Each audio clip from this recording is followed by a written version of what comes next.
Você sabe quem foi a menina Benigna? Vítima de feminicídio em 1941 no Ceará, ela foi reconhecida pela Igreja Católica como bem-aventurada e virou personagem de um livro.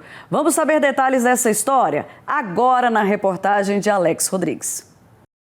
Primeira beata do Ceará e quarta mártir do Brasil. Estamos falando da garota Benigna, personagem principal desta obra e ícone de fé e devoção de muitos fiéis católicos, em especial no Nordeste brasileiro.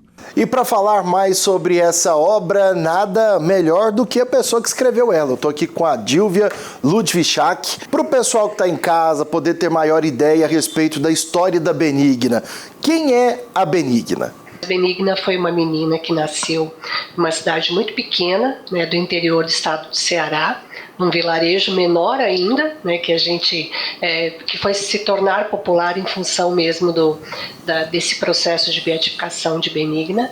Mas ela foi uma menina que nasceu numa família muito pobre, da cidade pequena, como eu comentei aqui, e os pais faleceram, ela era muito criança ainda.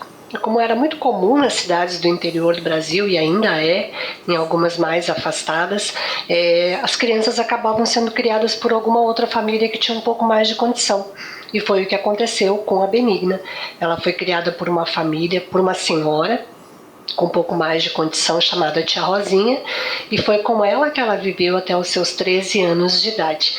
Então, a história se dá mais ou menos nesse contexto, né, numa cidade de costumes muito simples, muito pobres, dá pra gente dizer assim, e que até o dia de hoje conserva hábitos muito comuns. Benigna partiu para a eternidade em 1941. Mas sua história retrata bem o momento atual que vivemos, em muitas mulheres que sofrem com o feminicídio. Benigna, na verdade, foi assassinada, né? Ela foi vítima de feminicídio aos 13 anos, por um menino que a assediava há bastante tempo, lá mesmo na cidade de Santana do Cariri, onde ela frequentava a escola, né, no entorno ali.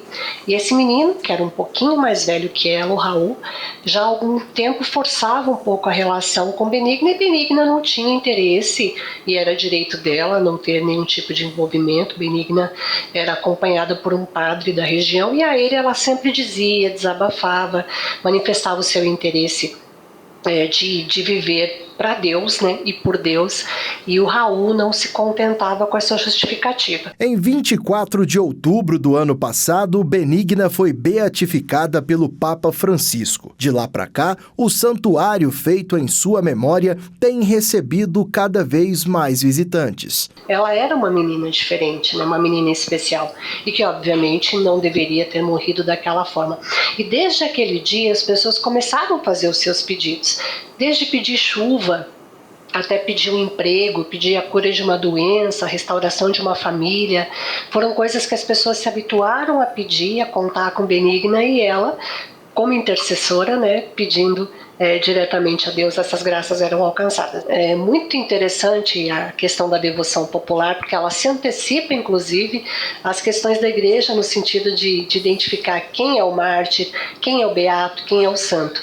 Independente desse acontecimento, para o povo da cidade de Santana do Cariri e do estado do Ceará, Benigna já era considerada santa. No dicionário, benigna quer dizer que algo ou alguém é bom, tem boa índole, é de bom caráter. Características que definem bem a história da jovem beata, que com uma linguagem simples e muitas ilustrações foi descrita para devotos de todas as idades através do trabalho da Dilvia. Esse livro faz parte de uma coleção que chama Amigos de Deus, e todos os livros dessa coleção são espécies de biografias de santos, né?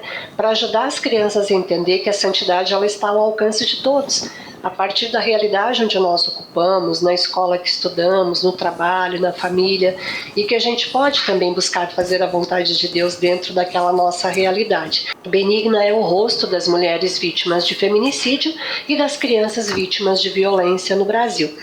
Então, a gente procurou um jeito de falar dessa situação delicada, né, dessa realidade pela qual a Benigna passou, que foi a situação do assassinato, mas falar de um jeito delicado, sem omitir os fatos, mas sendo sensíveis.